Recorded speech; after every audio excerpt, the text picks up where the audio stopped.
Assalamualaikum warahmatullahi wabarakatuh. Salam sejahtera bagi kita semua. Salam Om Swastiastu, Namo Buddhaya, salam kebajikan.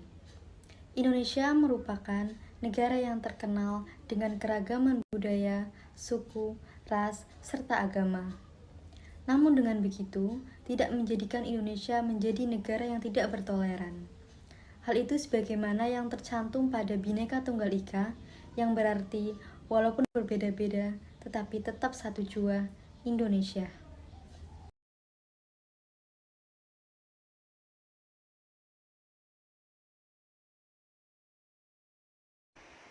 Pembelajaran jarak jauh memiliki beberapa dampak negatif terhadap anak.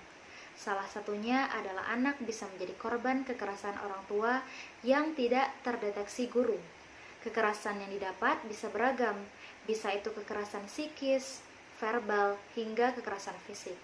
Saya percaya setiap anak memiliki hak untuk mendapatkan pendidikan yang layak dan perlindungan, dan orang tua tidak berhak melakukan kekerasan terhadap anak.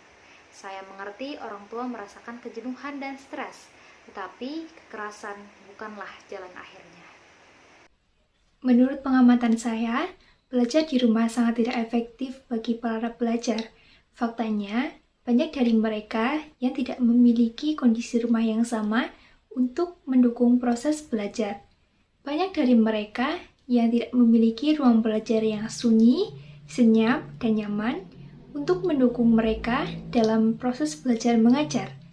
Ditambah lagi dengan banyaknya gangguan aktivitas di lingkungan rumah yang menyebabkan mereka tidak bisa fokus dalam kegiatan belajar, seperti gangguan suara, gangguan pandangan, dan lain sebagainya. Hal ini membuat proses belajar mengajar menjadi sangat terhambat.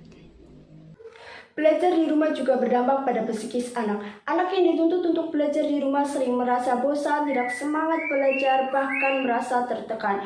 Hal ini dapat memicu terjadinya stres pada anak. Assalamualaikum warahmatullahi wabarakatuh. Menurut saya, tidak semua orang tua memiliki kemampuan yang baik dalam menyampaikan materi pelajaran yang diberikan oleh guru kepada siswa secara daring. Hal ini juga mengakibatkan tidak semua siswa mampu menyerap dan memahami materi pelajaran secara baik. Selain hal itu, hal ini juga berdampak pada psikis anak, kemudian kehidupan sosial anak, dan juga berkurangnya efektivitas belajar. Selain itu juga imunitas anak yang menurun. Pembelajaran yang dilakukan secara daring dapat menyebabkan orang tua dan siswa merasa stres. Orang tua merasa stres ketika mendampingi anaknya karena saat daring anak cenderung lebih malas, selalu ingin bermain dan uring-uringan ketika menemukan materi yang dianggapnya susah. Selain itu, anak juga bisa merasa stres karena tekanan-tekanan dari orang tuanya yang menuntut anak untuk segera memahami materi dan segera mengerjakan tugas-tugasnya. Akibat sekolah online, banyak orang tua siswa SD yang mengerjakan tugas anaknya karena dirasa anaknya tidak bisa mengerjakan, dan orang tua juga sibuk untuk bekerja. Hingga pada akhirnya, orang tua tidak bisa mengajarkan anaknya untuk menyelesaikan tugas, mengakibatkan siswa malas berpikir dan belajar.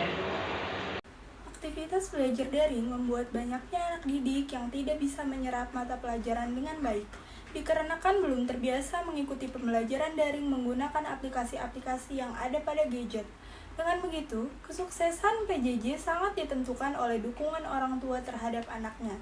Namun, tidak semua orang tua mengerti cara menggunakan aplikasi pada gadget. Itu sebabnya pembelajaran daring kurang efektif untuk dilakukan. Pembelajaran daring berbasis obrolan chat akan membatasi gerak imajinasi siswa, yaitu mereka akan terbatas pada obrolan chat saja dan sulit mengembangkan bakat berbicara di depan umum atau public speaking. Nah, ini perlu diperhatikan oleh orang tua, guru, dan siswa itu sendiri. Mereka tetap harus menyeimbangkan antara bakat menulis, berbicara, dan yang lain-lain.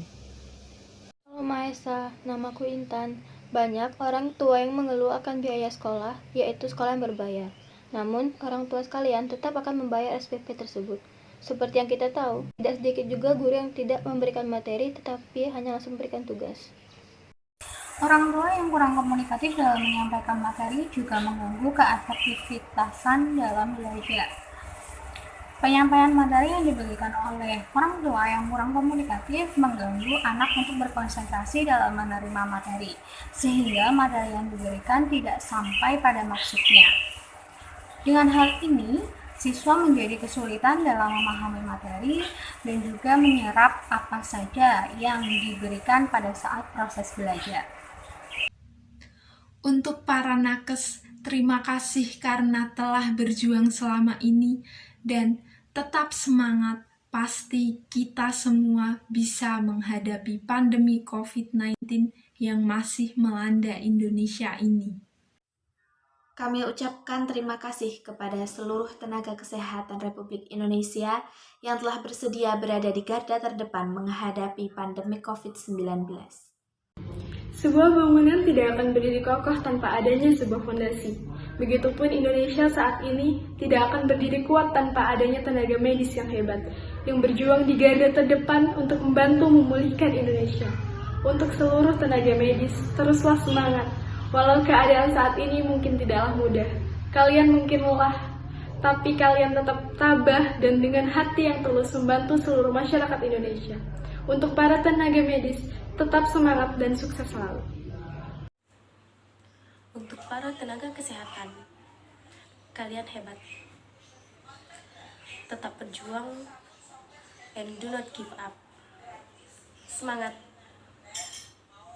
Dan sebagai masyarakat, kita harus bahu-membahu dan saling mendukung di masa pandemi ini. Semangat, jangan menyerah. Kita berdoa kepada Allah, kepada Tuhan Yang Maha Esa, semoga pandemi ini cepat berakhir. Salam untuk semua, salam sehat, salam semangat. Untuk nakes, tenaga kesehatan, berjuang di rumah sakit, berjuang di Wisma Atlet, dan berjuang dimanapun nakes-nakes itu berada. Salam untuk mereka, semangat. Ibu dan bapak nakes adalah pahlawan kami. Ibu dan bapak nakes sedang berjihad melawan pandemi ini. Ibu dan bapak tenaga kesehatan adalah pahlawan kami di saat pandemi ini. Terima kasih kepada nakes. Kami cinta kalian. Demikian tadi opini dari kelompok kami. Semoga bumi lekas pulih.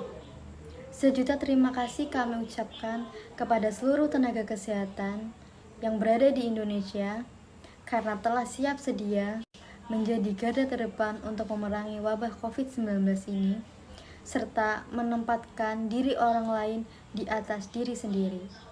Sekian dan terima kasih. Wabillahi taufiq wal hidayah. Wassalamualaikum warahmatullahi wabarakatuh.